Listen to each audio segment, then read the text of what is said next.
Welcome back, everyone. Today, we're going to zero in on just 2 words from the Torah. I mean, it's a phrase so simple you could almost miss it, but hidden inside is a complete blueprint for, well, engineering a divine connection.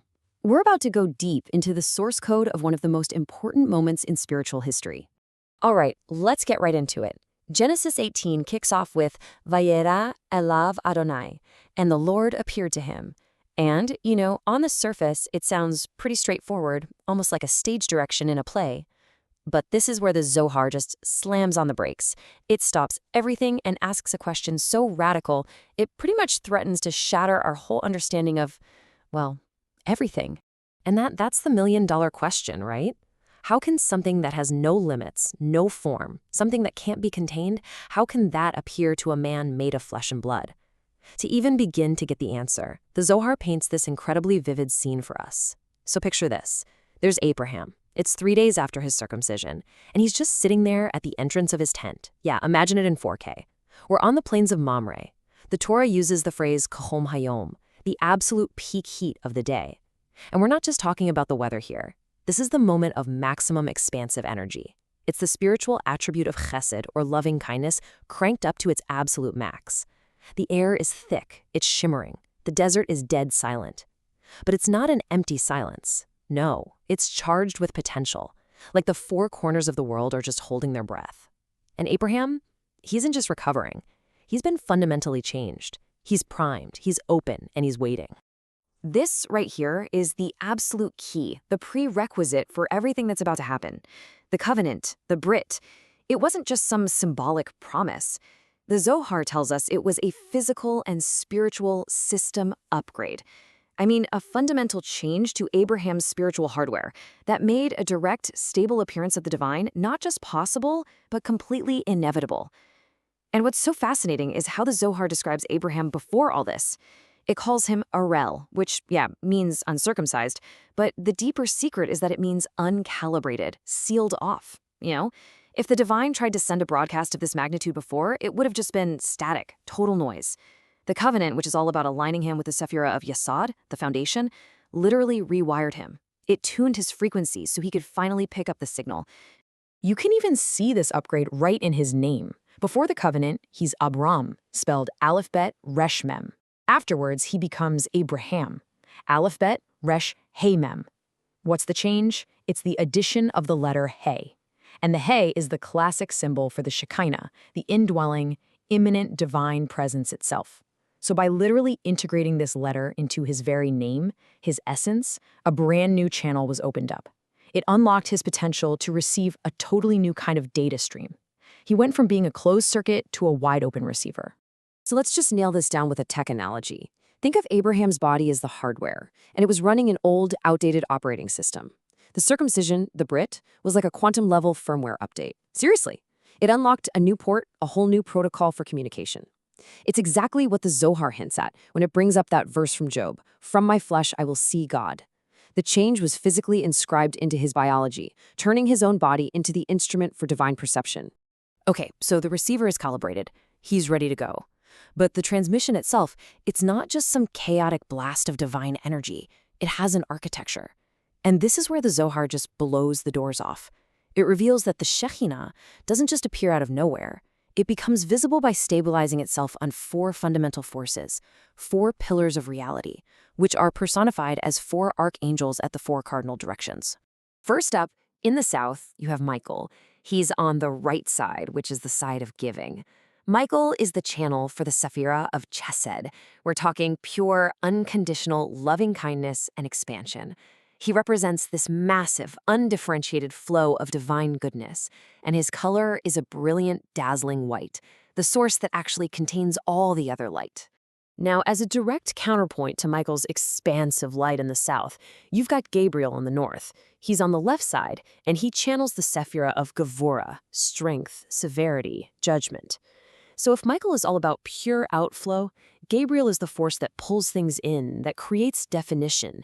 He creates the boundaries, the forms that contain all that loving kindness. And his color? It's red, the color of fire, of setting limits. And right there, you see how this whole system needs balance. So in the east, acting as the mediator between the pure white of Michael and the fiery red of Gabriel, you have Raphael. He's the channel for the force of Tiferet, which means beauty, harmony, compassion. Tiferet's whole job is to blend those two opposing energies of expansion and contraction. Its function is healing, and its color is green, the perfect fusion of those primary spiritual colors representing life itself.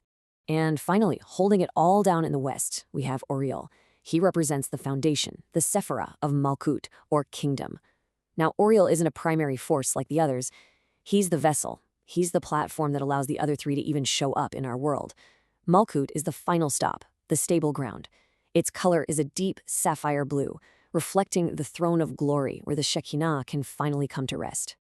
So when you lay it all out like this, you see this incredible pattern. Michael in the south, bringing Chesed, Gabriel in the north with Gevurah, Raphael in the east, harmonizing with Tiferet, and Uriel in the west, grounding it all in Malkut. This isn't just some nice story or mythology. The Zohar is literally describing what we could call a four-node divine network. It's a stabilized interface, a deep structure of reality itself, a perfect, self-balancing system for the divine to become manifest. So how do all these incredible pieces actually fit together? Well, here's the kicker. It turns out Abraham himself is the final component.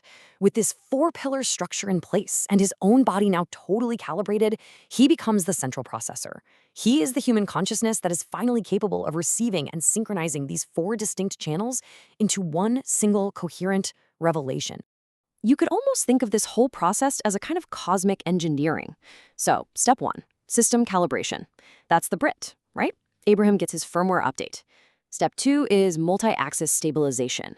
That's the four angelic pillars firing up, creating a stable grid in space-time. Step three, synchronized channel rendering. This is Abraham's consciousness actively processing the energies of kindness, strength, and harmony all at once. And finally, step four, holographic manifestation. With the system totally stable and synchronized, the Shekinah appears as a unified, coherent projection. Or let's put it another way. Let's think of it like a video game, which is honestly just as accurate. First, Abraham has to complete the covenant trial to level up. Doing that unlocks the channel-aligned achievement. Awesome. Now he can access the main quest, activate the four guardian beacons. So he activates the white beacon of Michael, the red beacon of Gabriel, the green of Raphael, and then grounds them all with the blue beacon of Uriel. And once all four are lit, boom, the fog of war just lifts. He achieves full map visibility of the divine realm. Okay, so let's go back to the story for a second. We have Abraham. He's calibrated, he's aligned, sitting under the trees. This four-node network is stable and active. So what does he see? The Torah says he lifts up his eyes and he sees three men standing there. But wait a minute, why three? If the system has four pillars, why is the vision made up of three? And this is where the Zohar just lays it all out for us. It states, point blank, the three men were the visible manifestations of those three primary angelic forces. Michael, the white light, was there to give the good news about Isaac. Gabriel, the red light, was on a mission of judgment for Sodom. And Raphael, the green light, was there to heal Abraham from his circumcision. Each one had a specific job. So why does he see them as one unified vision? Get this. It's because Abraham himself has become the fourth point. Through the covenant of Yesod, he is now occupying the position of Malchut. He is the grounding platform. He's like the human Oriel in this whole equation, the vessel that receives the other three. It's only through his consciousness that these three primary forces could appear coherently in this world at all. And here it is. This is the ultimate secret of this entire deep dive. The phrase, Vayera elav, and he appeared to him, doesn't just mean he saw a cool vision. It means the underlying operating system of reality, this four-pillared divine structure that is always present but usually invisible, was fully rendered in his consciousness. The system itself became visible to him because he, for the very first time in history, had become a compatible receiver. Just think about the number 4 for a second. It is the number of stability. A table needs 4 legs to be stable. The divine throne is described as having 4 supports. Space has 4 directions. The divine name itself has 4 letters. You see, before this moment, prophecy might have been like a glitchy video call. Partial, it cuts out, it's fleeting. What Abraham experienced was the first ever stable 4K holographic divine presence, perfectly anchored in a 4-point system. And this leaves us with one final thought to take with us. The Zohar isn't just telling us a story about something that happened thousands of years ago. It's revealing a timeless architecture for connection. So it kind of invites us to ask ourselves, What are the four pillars that stabilize and support the divine presence in our own lives? What is our loving kindness, our strength, our harmony, and what is the foundation upon which it all rests? Thank you for joining us for this complete journey through the Pardes. We hope these ancient truths help you and your family improve your own dimensions this week. If you enjoyed this full chapter deep dive, please like, subscribe, and share which part of the journey touched your soul in the comments. We'll see you in the next chapter.